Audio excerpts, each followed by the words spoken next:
जय भारत एवरीवन। आज हम पढ़ेंगे चैप्टर नंबर 7 पूनम गांधी का डायरेक्टिंग।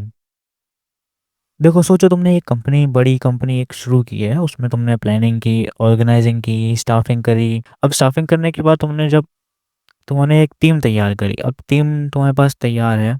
अब जब टीम तुम्हारे पास तैयार है तो यहाँ पे एक सवाल उठता है, क्या वो लोग अपने आप काम करने लगेंगे? नहीं, उन्हें एक इंस्ट्रक्शंस की ज़रूरत पड़ेगी। और बस यहीं से हमारा डायरेक्टिंग का अगला फंक्शन, मैनेजमेंट का अगला फंक्शन जो कि है डायरेक्टिंग, वो शुरू होता है। तो सबसे पहले अपन देखते हैं डायरेक्टिंग का मतलब क्या है, मीनिंग क्या है। डायरेक्टिंग एक मैनेजमेंट का फंक्शन है जिसमें मैनेजमेंट अपने एम्प्लॉयज़ को गाइड करता है, इंस्ट्रक्ट करता है, सुपरवाइज करता है और इंस्पायर करता है और मोटिवेट भी करता है ताकि वो अपने एफर्ट्स से कंपनी के गोल्स अचीव कर सकें।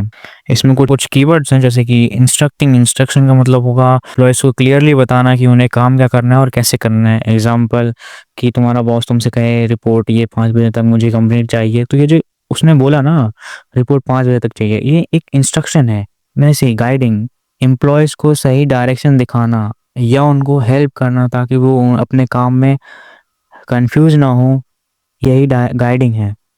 एग्जाम्पल के लिए कि कोई बॉस अपने सबऑर्डिनेट्स को समझाए कि इस काम को तुम सही तरीके से नहीं कर रहे हो, इसको करने की प्रोसेस कुछ और है, यही गाइडिंग में आएगा। सुपरवाइजिंग, काम पर नज़र रखना और इंश्योर करना कि काम सही तरीके से हो रहा है या नहीं, ये है सुपरवाइजिंग। ये अभी चैप्टर में आगे भी हम पढ़ेंगे।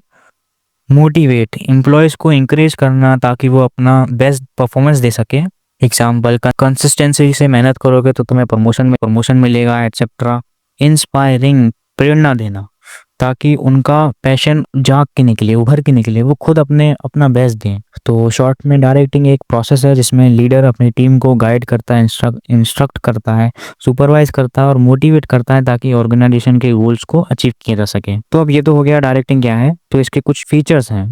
देखो, सोचो, स्टेज रेडी है, आर्टिस्ट रेडी है, लाइट साउंड कैमरा सब रेडी है, लेकिन डायरेक्टर एक्शन ना बोले तो शो शुरू होगा?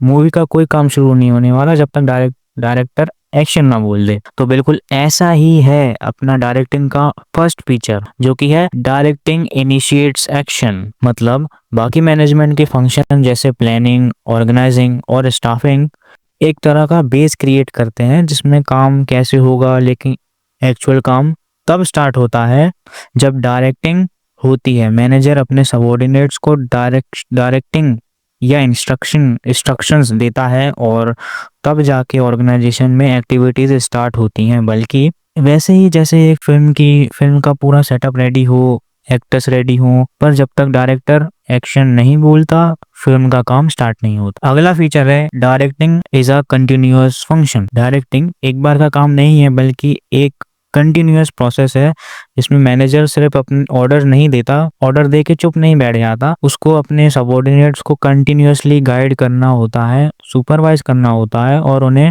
मोटिवेट भी करना होता है। मतलब ये इंश्योर करना होता है कि ऑर्डर सही तरीके से फॉलो हो रहे हैं या नहीं। सिंपल एग्जांपल देखते हैं, जैसे कि टीचर अब सिर्फ होमवर्क दे के फ्री नहीं हो जाता, बल्कि अब उनको अगले दिन चेक भी करना होता है उस होमवर्क को और अपने स्टूडेंट्स को बार बार समझाते हैं कि अगर उन्होंने कोई गलती करी होगी तो।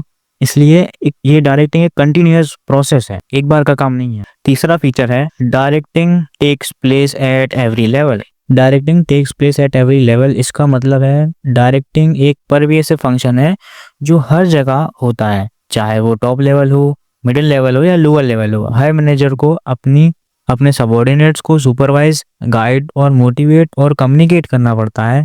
लेकिन एक बात याद रखना, ऑपरेशन लेवल पर मैनेजमेंट को कंपैरेटिवली ज़्यादा टाइम डायरेक्टिंग पे स्पेंड करना होता है और जहाँ पे भी सुपरवाइजर, सुपीरियर और सबऑर्डिनेट होते हैं वहाँ पे डायरेक्टिंग होती ही है। चौथा